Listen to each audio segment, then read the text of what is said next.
Good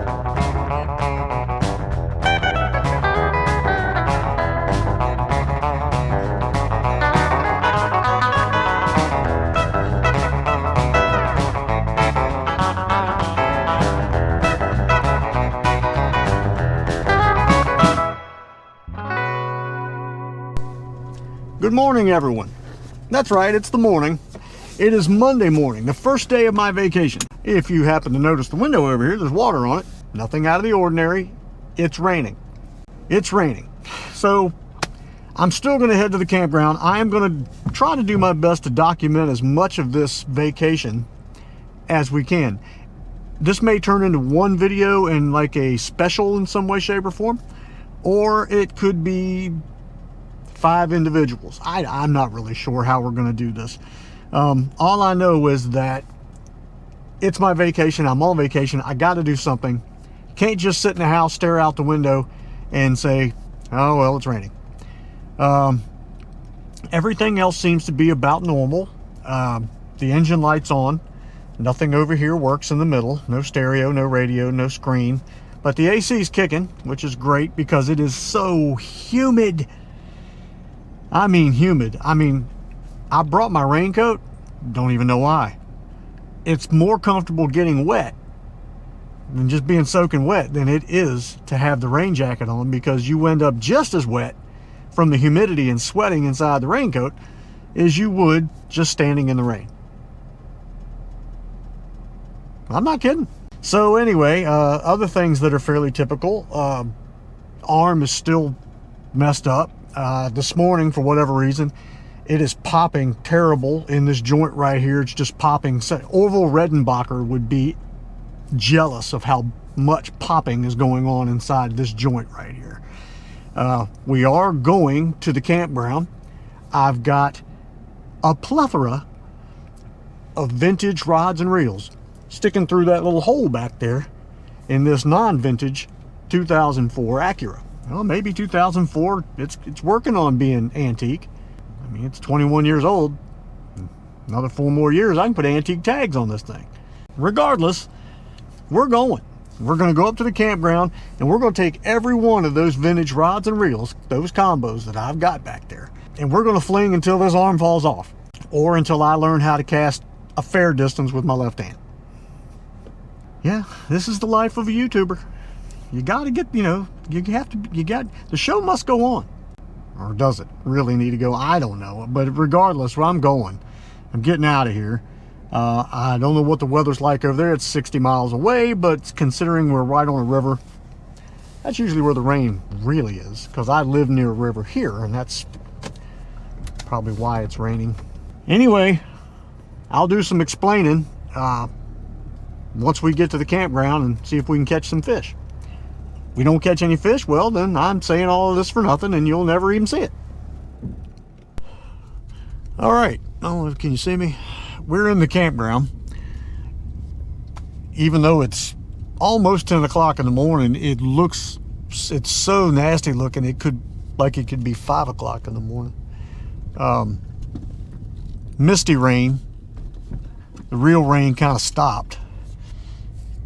How long will it last? I don't know, but we are going to ride down to the river here and take a look real quick. Just cruising right now. We're just cruising. They've definitely got some good rain up here because all of the parking area over here is flooded. All in all, though, when it's weather like this, to me the fishing is a little easier because it's shaded everywhere, so the fish have a tendency to come out from their hiding spots, and you don't have to really fish the bushes and trees so much.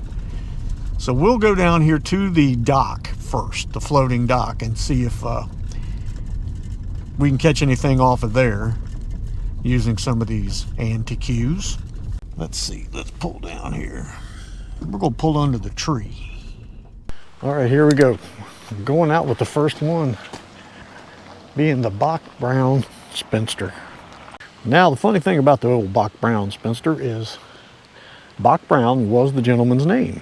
And this was actually the Bach Brown reel, half bale, was one of the first reels ever brought into the U.S. that was a spinning reel.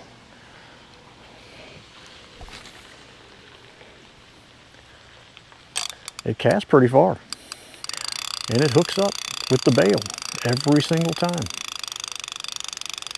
But it is a little bit of a learning curve when it comes to using it to cast it. Yeah, the spinning reel actually developed in Europe before it developed over here in the United States. Let's see, to use this thing, you got to bring your line back. You flip your little half bail. You actually have to take it to the outside of the bail to cast it. A little bit annoying. So anyway, when old Mr. Brown got over here in the US, the Lionel Toy Company picked up on it. Still calling it the Bach Brown Spinster. Lionel trains. As you can see, that black plastic, if you remember those old Lionel trains. See where some of that came from. The line comes off of the bail or off the spool really easily. And it is a clunky little old thing, but it does work well. Got it matched up with a vintage fiberglass Garcia rod here. Hollow tubed Garcia rod. 3-star, light action. Fast taper it says. Oh, I think we have something. Oh, we did have something. I just jerked it out of his mouth. We had something though. Let's get that back over there. Oh, we got a hit. Boom, we got a fish.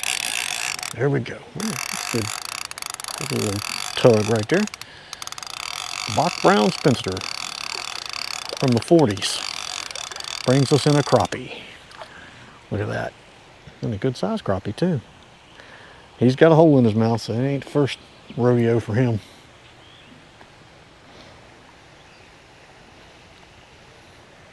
Cool. Thank you, sir. Whee! You can go back up underneath the pier there.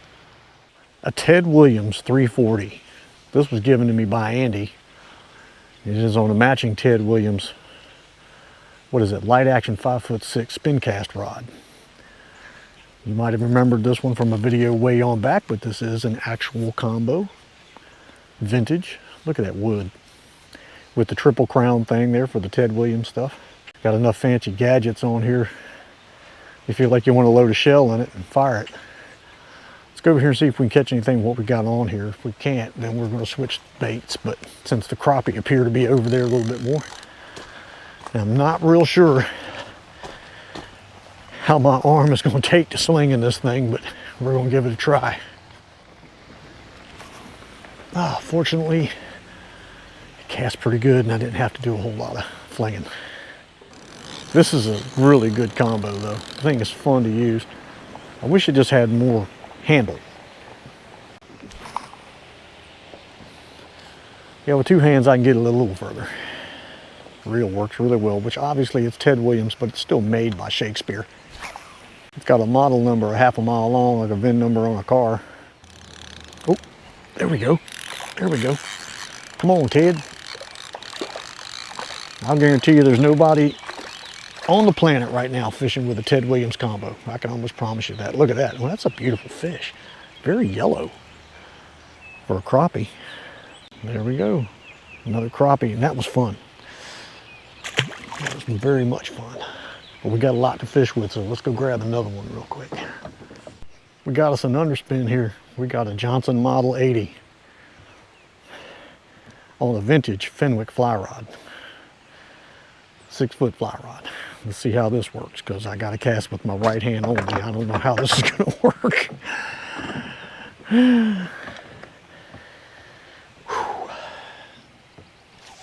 Okay, using just my wrist mainly, that's not too bad. That's not too bad. Crappie seem to be biting on just about anything at the moment, so we're gonna stick with that. Now we have to remember that with the Model 80 has, oh, we're getting hit. There we go. We got one already, first cast. The Model 80 has no anti-reverse, so do not let go of the crank arm. If you do, they're gonna go way on out, as far as they wanna go. Oh, that's fun. Okay, so now when you wanna get it, you gotta grab a hold of that line with this hand, then this hand, and you kinda have to ladder him up. That was fun. All of this is fun. I mean, there's no way to explain it. I'm going to throw this one more time just because that was just on the very first cast. Oh, there's another hit right there. Boom, we got him. We got him. We got the crappie like right in front of us. That's good. But I wanted to get 2 on the Model 80 because the old Model 80 don't come out very often. You have a very short crank on, so your retrieve and your throw there is a little bit slow. Look at that. Okay, we got 2 on the Model 80. Model 80. All right, let's go grab another rod here real quick. We got a lot to do here. That's right. I got a Zebco 33 here on a Zebco Sundowner vintage rod. Hollow tubing, fiberglass. I like this thing. This is another one of these fancy rods. It actually locks the reel in from the back here. Let's see what we can do here. The Zebco does cast far. I will give it that. And it's a very smooth reel. There we go. There we go. The Zebco is getting something here. Probably another crappie. Yep, that's what it looks like.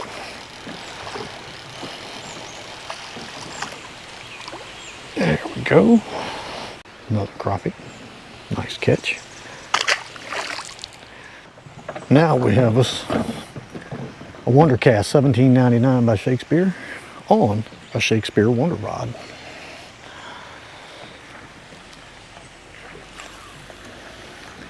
Fortunately, it doesn't take a whole lot of effort to cast these things any real distance.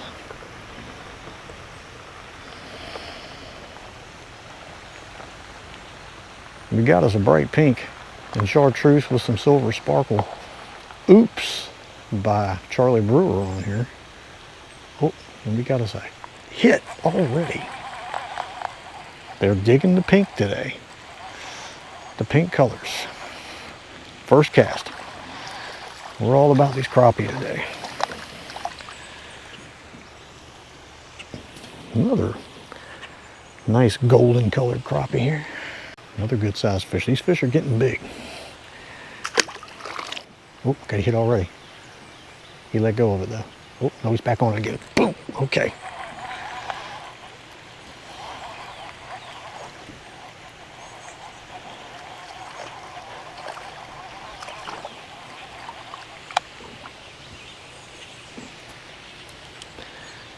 Nice. All right, we got us an Abomatic Model 60 on a solid fiberglass Montague rod. They call it the pup line. I don't know why. Let's see how this does. It's a little shorter rod. Cast okay. I probably could have casted that a little further. I was worried about ripping my shoulder out of socket. There we go. There we go. Another nice crappie.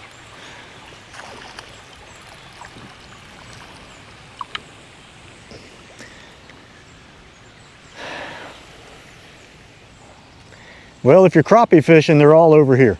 Good. If you're not crappie fishing, the other fish are all over there. Because that's all I've caught since I've been over here is crappie. Nice crappie. Oh, there we go. I don't know what that is. I would say maybe bluegill.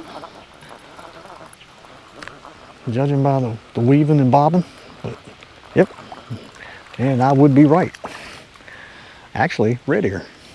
He just doesn't have as red of an ear. Where's your red ears at, brother?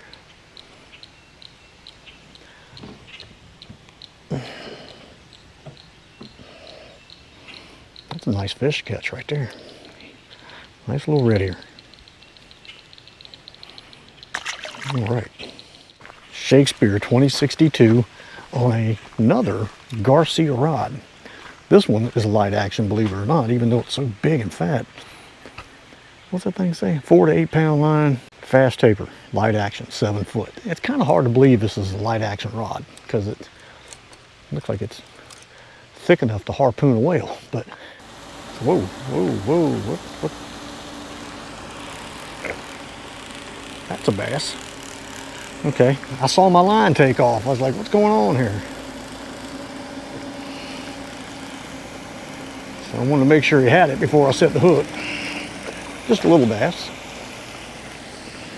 Nothing big, but he was there and he was hungry and we caught a fish. Just a little bass, but a bass nonetheless. Thanks for playing. Oh, there we go. A little bass hanging right along the edge there. A little bigger than the other one, not much. But anyway, it's our second little bass. There it is again. Bam! We got him that time. I set the hook on him that time, people. I was tired of playing.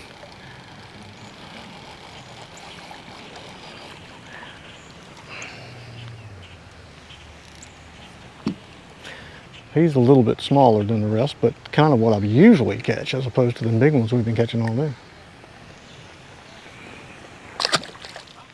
There it is, there it is, there. Oh, and he let go. No, he's back. He let go and didn't want it, and then he went after it again. Or another one did. Man, that's another one of these big ones. Look at that rod. Are y'all looking at that? There is your vintage rod right there. These fish do not have holes in their lips. None. I'm gonna have to ask somebody if they done brought some fish in. Because the fish I usually catch here, they ain't yellow either. These fish are very yellow looking. I'm gonna have to talk to somebody. Wouldn't that be something? To go up to the front and say, hey, y'all brought fish in. And they look at me like, how did he know that? Oh, we're getting hit, we're getting hit, we're getting hit, we're getting hit a lot. After the 17th hit, I had to set the hook. That's all there was to it. Oh, a gill. Well, that's how we need to end the day. I think that's how we end this shindig. Day one of vacation. Come here. Hey, man, stop. A gill. Great way to end the day. Not the biggest gill in the world, but a gill. Thank you, gill. You're all right. Zippity-day-doo, whoopity-yip, whippity-zip-zam, whammity-bang-bing. Hey, we're back at the house. And what we're going to do is talk a little bit about what I had for lunch. No, we're not going to talk about that really at all. Yes, we are. I went to Walmart and I got chicken wings. I did. And a piece of cheesecake. That's what I did. I ain't kidding. And a lemonade. I was craving wings for some weird reason, so I wanted some. Our Walmart there in Gloucester makes really good chicken wings. Catch them when they come out of the grease and wow, incredible. But we're not here to talk about my lunch. Let's talk about these rods and reels and these combos that we used up there today. Now, I had a good time with all of these things. If it wasn't for a messed up wing here, I could have had a real good time with each and every one of them. But the problem that we had was I picked out three that really today were the winners of the day, that just were comfortable, easy to use, smooth, just fun. Really just fun to use today. And a couple of them just didn't make the grade, and not because they weren't good, okay, or they messed up or got broken or whatever. I'll tell you as we go. We're going to go through them. We had 7 of them out there. We're going to go through them right now, and we'll get down to the last 3 and I'll tell you what was so great about them. But first off, let's talk about the ones that didn't make the grade today. All right, let's go with this one first. The Model 80. Johnson Model 80. Now, y'all know on normal circumstances, I absolutely 100% love this reel. Have 2 of them. If I have 2 of something, I like it, okay? I have 2 of these, and I had it on this Fenwick fly rod. This is like a 3-weight Fenwick fly rod. I believe it's a 6-footer. And yeah, 6 foot. It says 6 foot. Both of them together are absolutely wonderful to use. Now you have to remember, no anti-reverse here, so you got to keep your hand on that spinner, otherwise it'll take off like a clock gone lost its mind. You know what I'm saying? You'll go in, it'll go so fast it'll put you like forward in time. I'm not kidding. But it's a great reel and a great rod. Problem I had was trying to cast this thing one-handed, of course, with the arm being right-handed, that just couldn't handle it. And I couldn't get the distance out of it today that I would have liked to have gotten. On normal circumstances, I would have gotten.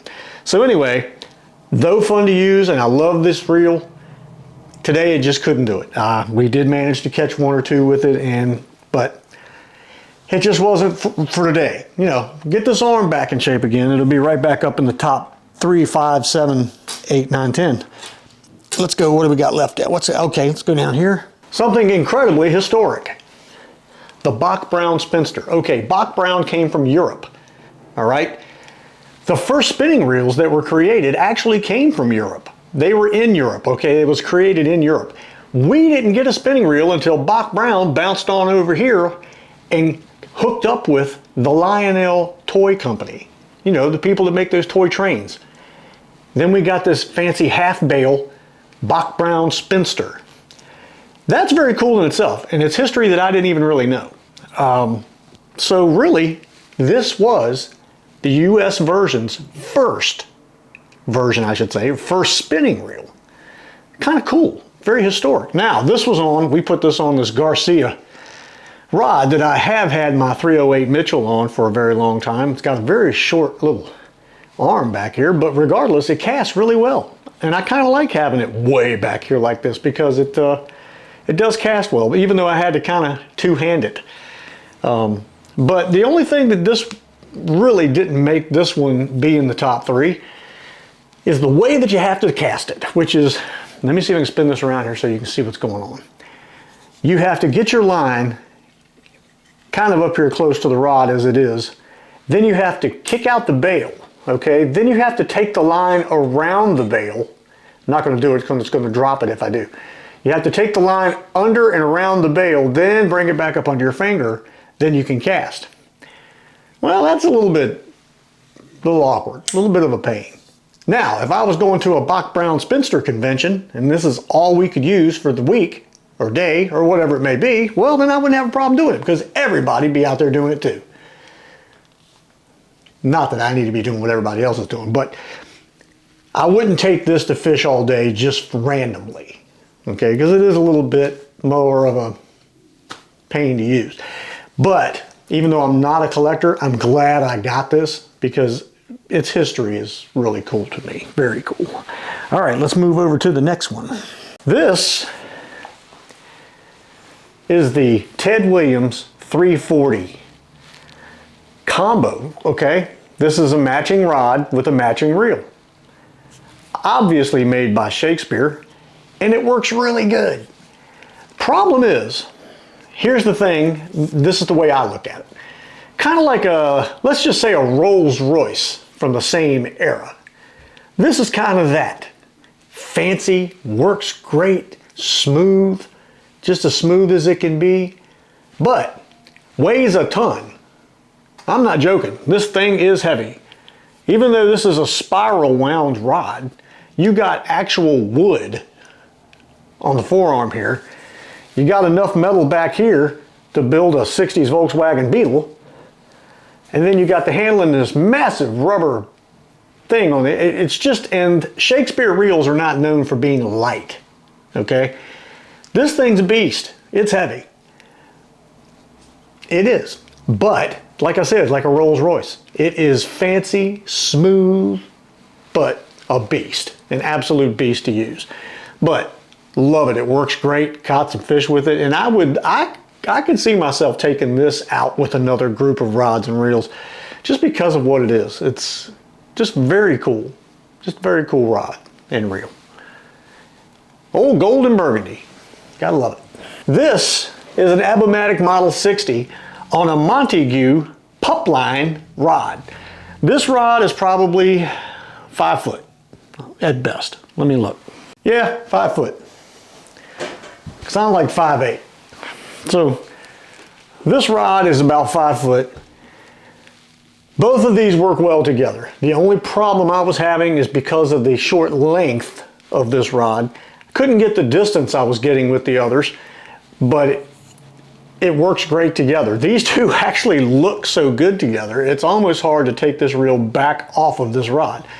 But this reel, actually the Model 60, has this fancy leather case that came with it. So I kind of keep the reel in the case so it don't get beat up, keep them together. But this is a really cool setup here, and they do work well together. I can see this actually going out on things too. But the only thing that I've noticed about this particular reel, the way the rotor is built, set up, however you want to say it, if you cast really hard, the line comes off so hard that it actually rings the bell, as I like to say, inside on the rotor. So it kind of, it comes off too hard. You know what I'm saying? If I cast really too hard to get a lot of distance, so a longer rod would have really been better for it. This makes a funny noise. And the 120 does it too. The 120, the 140, and the 60 that I have, all of them do that. And it's just the way they're designed. Even though they're very smooth and work great and cast wonderfully, they have that funny little ring to them, and it kind of slows down the way that it hits the rotor. It kind of slows down the line coming out. So anyway, though a very fun, enjoyable combo, it didn't make the top 3 today. Now, what did make the top 3? Well, let's go with number 3 first. And then we'll work our way up to number 1. The 2062 on another matching green Garcia rod, just like the other one I got over there, but this is a larger rod. This takes 4 to 8 pound line. I wish I could, oh, it looks like 8210-A is the serial number or model number. Light action and fast taper. On this 2062 Shakespeare. I don't think I own a smoother reel than this 2062. It is incredibly smooth. It has that bearing dead center of the middle up here on the body for the rotor. It's just a great, classy, very well made reel. And actually on this rod, even though the smaller Garcia is shorter here, this one's longer, and it was a dream to cast this today. But having 8 pound line on it, trying to cast those smaller lures, I couldn't get the distance that I wanted to get. So that's why this one fell into 3rd place. Great combo. If you get a 2062 or a 2052, you'll be a happy camper. If you need some parts or whatever, again, you can call up Matt. Matt's Reel Repair. He'll get you some parts. These things are great. Again, I have 2 of these. At least I do now. One of them used to actually be at Dan's house. I've got it back. I got the 2052 back from Dan too, as a matter of fact. Number 2 for today. Zebco 33 on the Sundowner rod. Now the Sundowner rod, I can tell you the number 8815, I think is what that is. 8815, 5'6", heavy action it says. I don't know about that, I'd say medium, but not heavy. Made in the US of A. On a late 50s, I'm saying 58, Zebco 33. Today, as far as casting distance went, this thing was top notch.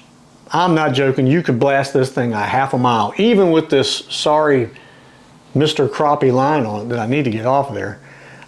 This rod is really cool with the way that it tightens down on the jaw here for your foot. To lock into place, you tighten from the front of the forearm here. It's kind of cool. But this thing worked great all day long. Now, why did it come in second?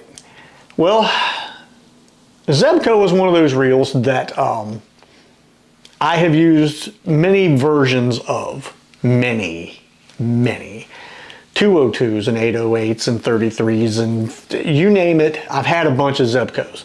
I've always found that the late 50s 33s were the best, in my opinion, and a little bit earlier, the spinner, the Model 33 spinner, with no anti-reverse. Those were great reels. Easy to take apart, put back together. The only problem that I have with these, and a lot of people say, oh, well, you know, the Johnsons, they're junk. Well, I've had people say that. They're junk, and they don't work well, and they fall apart, and blah, blah, blah. I've used a lot of reels, and every one of them at some point or another has let me down at some point. They're going to do that. They're old, for one thing. A lot of the stuff on the inside of the Zebco is riveted to the body. So when it breaks or something goes wrong, well, sorry, nothing much we can do for you. You have to find another body somewhere, or drilling out rivets or stuff like that. But the good thing about Zebco is that they're everywhere. And being everywhere means that you can find bodies and things like that that may be in better shape. And you keep your gears and you keep your, you know, the rotor, your caps and button and stuff, and your crank arm, and which is another problem that I generally have with Zebco is the crank arms. The handles get very weak, like these. This one, look at that. And that's just from use, okay? They wobble and they break off. So do I not like Zebco? No, that's not the problem. The problem is that I find if I'm out with just a Zebco like this and something goes wrong, I can't fix it. Where the Johnson, Century, or the Citation, most everything is metal. Most everything. And I don't ever really have too much trouble with handles breaking off or parts internally. You know, nothing's riveted or drilled like that. I can usually fix something on a Johnson that I can't fix on a Zebco. I've had Zebcos because the foot is riveted to the body. I've actually had those feet break off of the reel. And then your reel is dangling from the rod while the foot is still mounted in its little cradle here. Regardless, this reel worked really good today. The only problem I had with it was holding it. I kept kicking the anti-reverse off, because if you look right there, the switch is there, and I kept, that third finger I kept hitting that button. Now, what was number one on my list today? The Shakespeare Wonder Rod with the 1799 Wonder Cast reel. Just a bucket full of class today. The rod, let me talk about this rod first. The way this rod, when you cast it, its release point is so easy to find. It is so easy to find, and you really don't have to put a lot of effort into it, which did not hurt my arm today. This one did not in any way. I could have easily used this all day long and not had a problem. The rod's incredible. I'm so glad I went back and got this rod, because I did pass it up several times because they wanted $18 for this, and it had a Zebco 606 on it. And no, it might have been a 600 that was on it. And the reel was just worthless. And they had $18 on the reel and the rod. And so I knew I was just going to be buying a rod for 18 bucks. So I overlooked it several times. But I finally went back and bought it. And I'm so glad I did, because even though this is a two-piece, and it does have a tendency to come loose here. Like I said, its release point for this reel is incredible for a one-handed toss. I mean, this thing is just incredible. And the reel came from John Morris out of Texas. He found this at a yard sale and called me and sent me a picture and said, "Do you want this?" And I asked him how much it was, and I told him, yes, I'll pay for shipping and the reel. Got the reel back here and had to order a cap because the line guide had come out of the cap and it wouldn't stay in. And I had to get gears. I got a gear set for it. Turned out to be a great reel. Beautiful reel. This is an incredibly good combo. If you can get this in your world, it's a $17.99 on a Shakespeare Wonder Rod. I'd like to give you some numbers, but most of them are missing. It's made in the US. Looks like USP, but it's actually USA. 2147 is what I think I'm seeing. I think it's 2147, but it's a Shakespeare Wonder Rod. A great setup. This was number one on my book today, and I caught some fish with it and had a great time. So there you go. We went all vintage combo fishing today. I gotta say, that's a first for me. I usually do not take entirely vintage everything out fishing, but I'm glad we did. I had a good time today, despite a little bit of popping and snapping going on in there, and I really didn't feel bad until the ride home. Holding on to the steering wheel at the bottom, it started to ache. And then again, I grabbed the chicken wings so fast out of the bucket when I got in the car that I'm pretty sure I pulled something. I like chicken wings. Don't hold it against me. Hey, I hope you guys enjoyed that. That is day one of vacation. Monday. Today is Monday. Monday, June 16th, 2025. First day of vacation, June vacation. What will we do tomorrow? I don't know. But that's how we're going to work this. Every day, I'm going to try to do something. And we will see you on the next one. Whatever the next one may be. Now I'm going to go have another chicken wing. I've kind of been eating one at a time. I haven't really been eating 5 or 10 of them or anything like that. I did get a 12 piece, but I've only eaten like 3. And that's been in the last like 2 hours.